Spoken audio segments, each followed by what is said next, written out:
in the either in, okay, English. So this presentation is about introduction to large language models, which is also known as LLM. So what are large language models? So LLM are a type of AI which is a domain of neural networks and which is the domain of natural language process (NLP) that are trained on a massive amount of text data. This allows them to generate text, translate language, or write different kind of creative contents and answer your questions in any informative way. So then these data sets are trained in like billions of words, and it is a biased data set. And now, how does LLM work? But So basically, go to your previous slide. So when you said LLM is creating artificial intelligence and all those stuff, same thing machine learning also doing, right? Then what is the difference between machine learning and LLM? um, machine learning. Actually, like the thing is, LLM is like a type of model where it has a massive amount of data, uh, like, and then it allows us to interact, like how to say, um,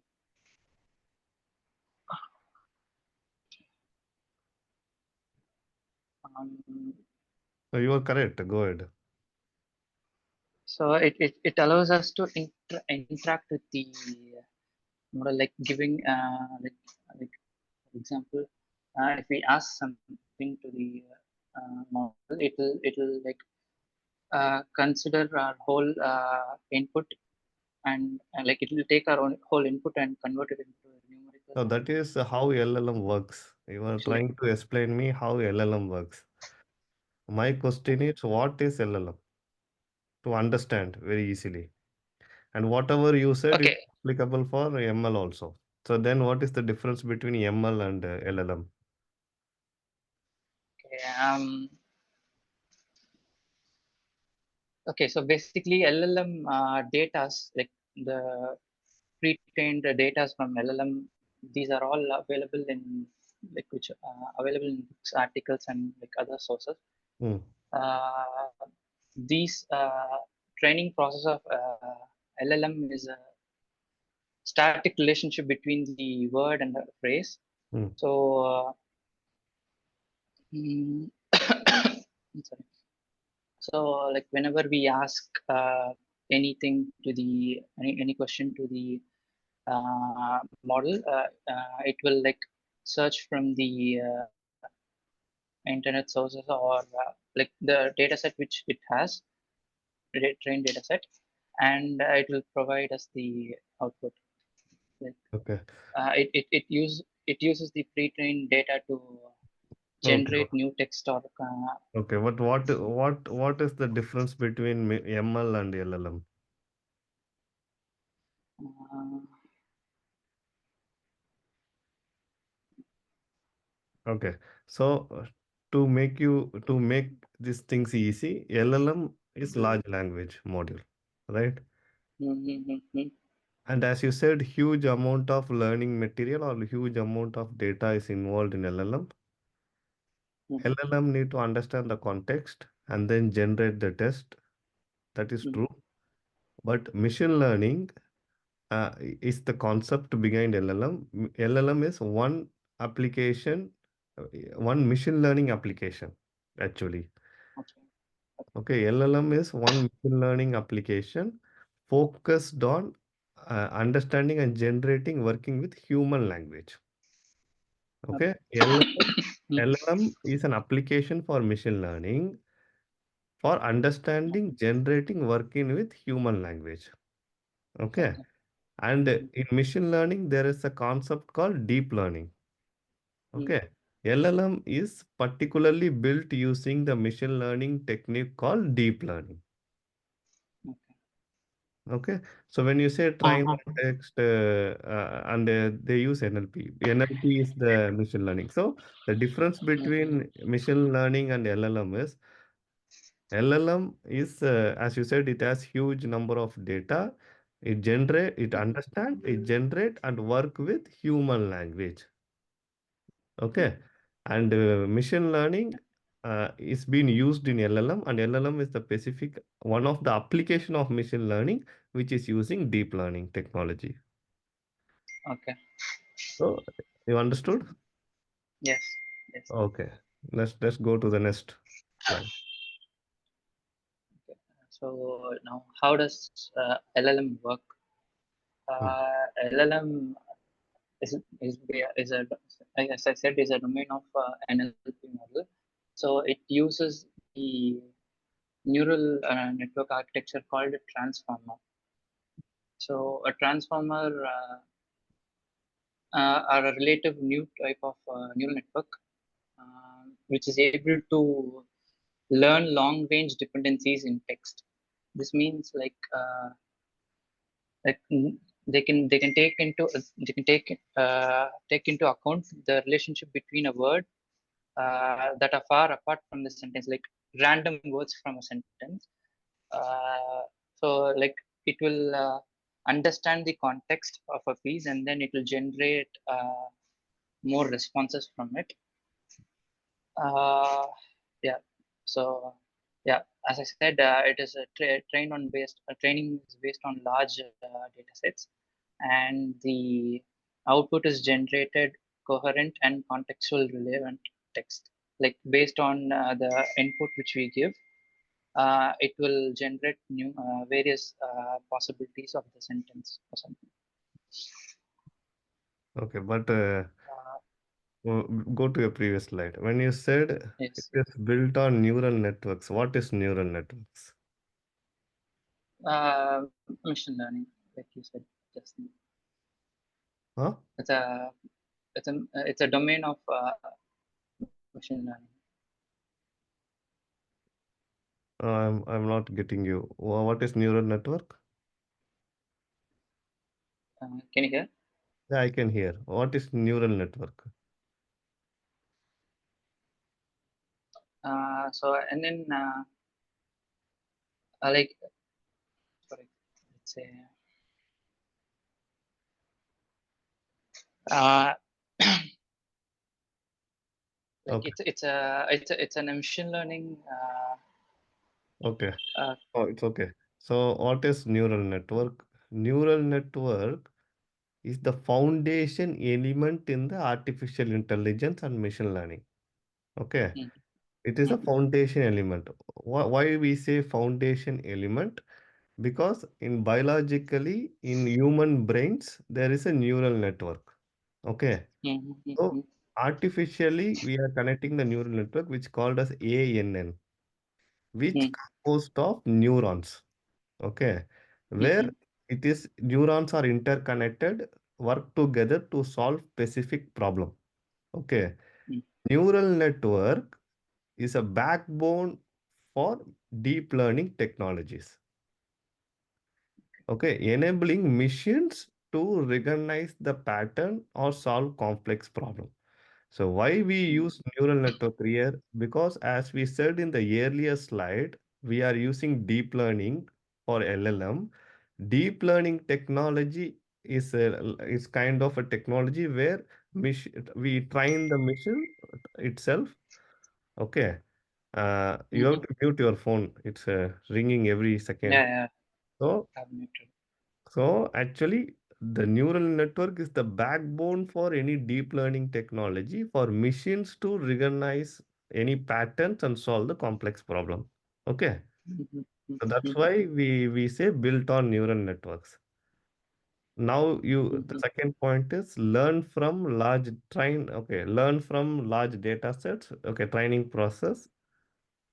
Output mm. generate coherent and contextually relevant text. What do you mean by that? Uh, like they're able to learn they're able to learn what we give, and based on previous inputs, it is able to learn and generate new possibilities, and it gives us the relevant output. Correct. So basically what it does, neural networks has three layers: input layer, hidden layer, and output layer. Output. Okay. In input layer, it receives the data. In hidden layer, it actually process the data or transform the data. In output layer, it produce the final data based on the user input. Okay. Mm-hmm. But Mm-hmm. it's very simple. But if you understand neural network is behind this train and output as well. Mm-hmm. Okay, let's move to next slide.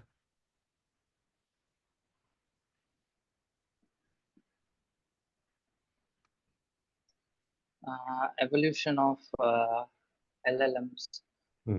So like in the early stage, LLMs were was being characterized by significant advancement in modern architecture. So in early neural language models, like they used RNN and LSTM, which is long short-term memory networks. These models showed some promising results, but it had limitations in handling long-range dependencies and scaling large data sets. And then they introduced, and then transformers were introduced. So these transformers has an self attention mechanism that allows the model to capture these long range dependencies and and gives the output efficiently. Next to this was the GPT and BERT models. So like um, these GPT and BERT, they both used transformers, and but the BERT was like it trains both from left and right sides of the input which we give, and allows us to understand, allows the model to understand the context of the word or a phrase better, and yeah, and then this made the BERT model more strong, more like a strong choice for a task life than GPT. And then yeah, as of now, there are still more models are like they're working on more models like Megatron, Jurassic, Wood, like this, like these models are still in under like Okay. development. So So when you said GPT, what is the full form of GPT? GPT is generative pre-trained transformer. Okay, so when you say BERT, what is the full form of BERT? BERT is bidirectional encoder representation for transformer. So both are transformers only. Yes. So, but what is the difference between GPT and BERT then? Uh, that's what GPT like. It cannot it cannot train both from left and right sides of the text. Like if we give, for example, if we give word like a simple, it cannot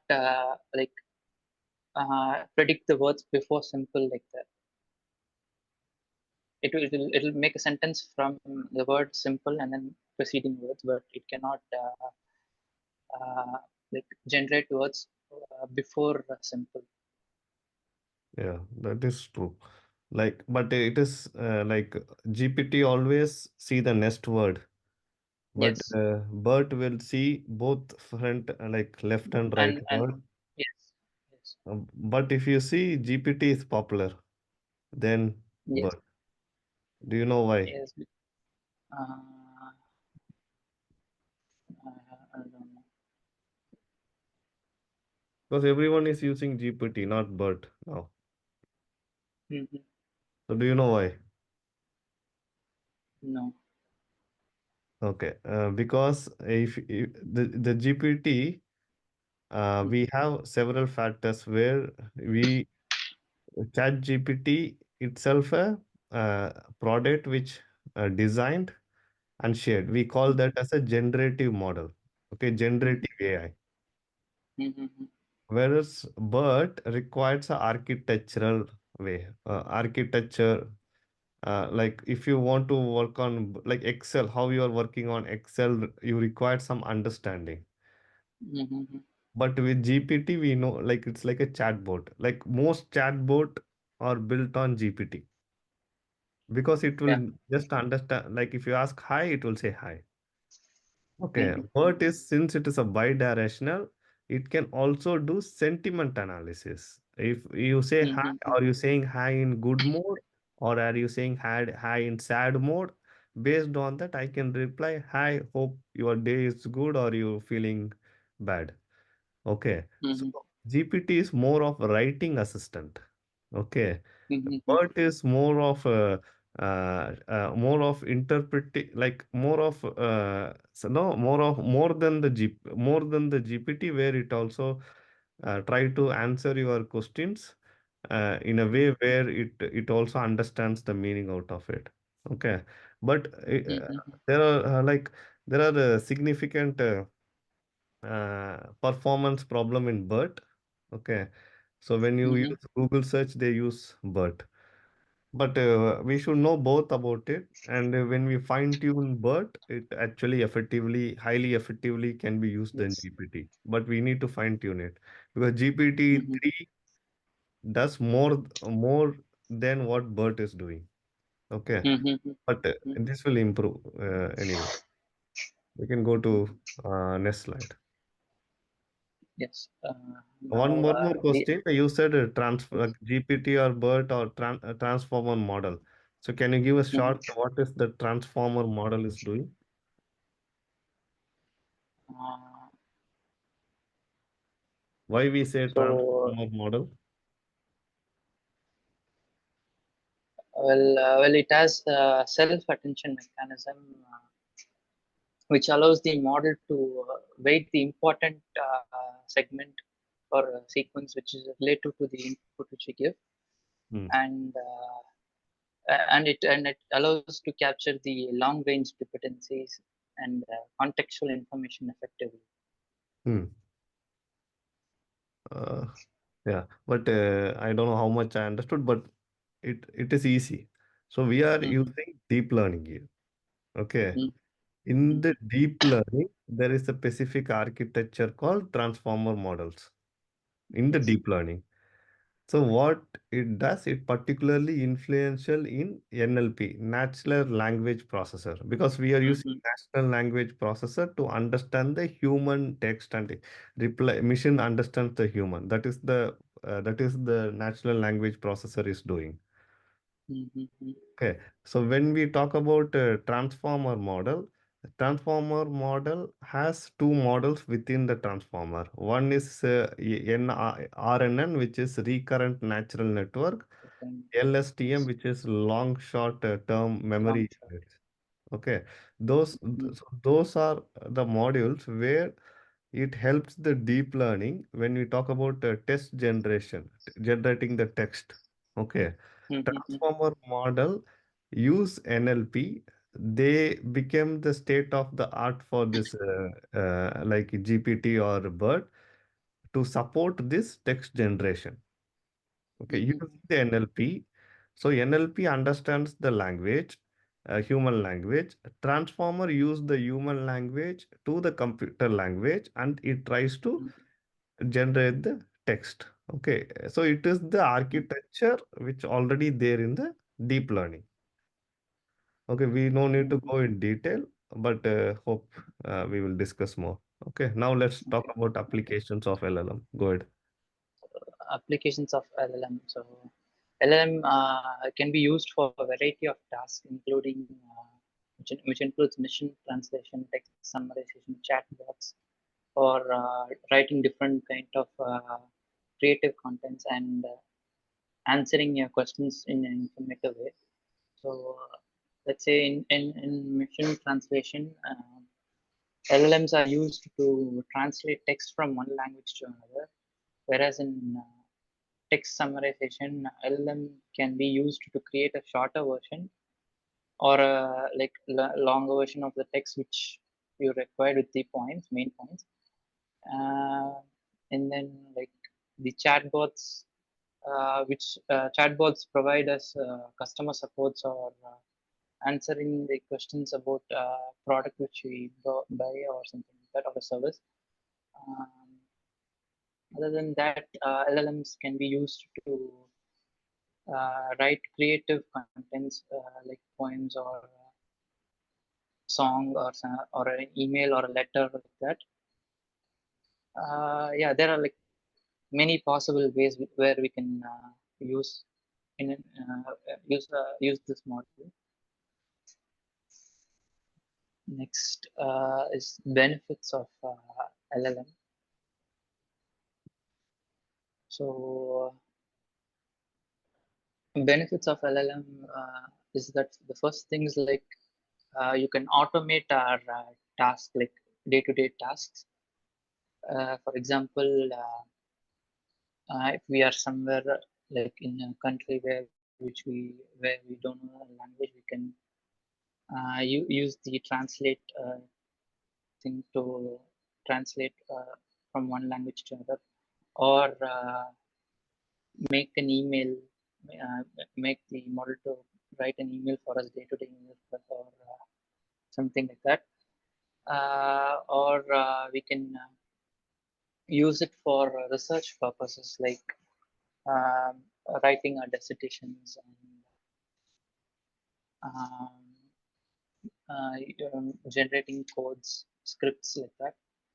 And sometimes these LLMs are helpful in marketing and production developments also. So yeah, the next slide is like challenges and limitations. So basically, the limitations of the LLM are the bias in training datasets. These trained datasets are in vast amount and these are collected from the internet sources. Uh, so like either these biased information can be like uh, it can be used in a good way or in a discriminatory way also. Like it depends on people how they take. And the next one is like data privacy. So LLM like it may have memorized some sensitive contents also. So like due to this memorization of sensitive contents, unauthorized access, like people can misuse those data and use those outputs for some privacy breaches or misuse of personal information. The next one is like environmental impact. So environmental impact is like this model requires lots of computational resources, which leads to high consumption of electricity and high emission of carbon. So like these impacts in large scale of the environment. So like these models need to be more energy efficient and more and less carbon emissions. So these models are still under development, but as of now, it's emitting more carbon and consuming more electricity. And like there are a few more challenges also, like computational resources and cost, domain specificity and generalizations, safety and robust, fairness and equality, and then continual learning and adaptation. These are all the other challenges and limitations for this model. The next topic is future of LLMs. So, future of LLMs, like it is characterized by continued innovation and advancement in the in this model architecture. Uh, well, like, let's say, like it holds an immense and promising and a promise for transforming how humans interact with machines and uh, and like how creative and how useful the information it can provide.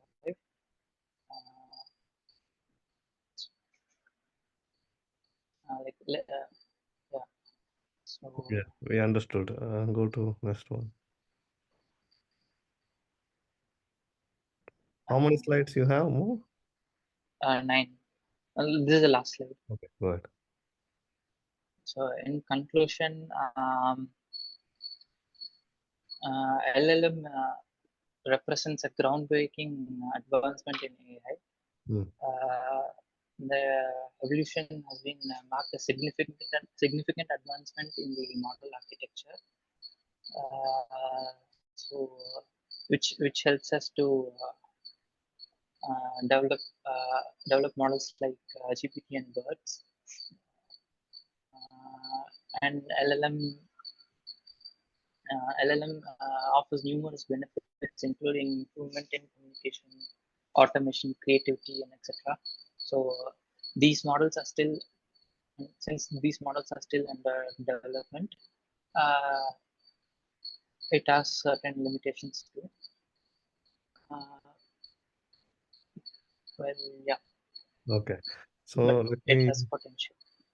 let me give you some tips. Okay. Okay. So in LLM, in the architecture, if we discuss about LLM architecture, we have vector database, data filter, prompt optimization tool, no LLM Mm-hmm. catchy, LLM embedding model. So the architecture is missing. Okay. Mm-hmm. Then Okay. in LLM, we also use telemetry service, which is for monitoring. Okay. So I will share Mm-hmm. you that content so that Okay. so right now this benefits of LLM, challenging of LLM, future of LLM is good. But Mm-hmm. technically, we need to deep dive into LLM itself, how it uses the vector database, how the catch is Mm-hmm. happening, how the text is getting generated, how the module is working, when they get input from the user, how it is getting converted, where it is storing. So all those details we have to look into it. Okay. In high level, this is okay. One point is you just stick to the point. So whatever you in the slide, you stick to that point. Maybe one or two examples out of the slide is okay, but you have to Okay. stick to then you can explain shortly, short and crisp. Mm-hmm. Okay, that will help. So Okay. this presentation is good. So let's finish this. Okay, I will. Mm-hmm. Anything you want to tell? No. Should I, how much should I improve? And Yeah. just the No, basic. actually, this presentation with 9 slides, you could have been made this in 15 minutes, shortly. And if you see the benefit, challenges, and future, you can keep very crisp and short. So Mm-hmm. that you can do. But anyway, in the next presentation, you will improve. So this is good. Okay.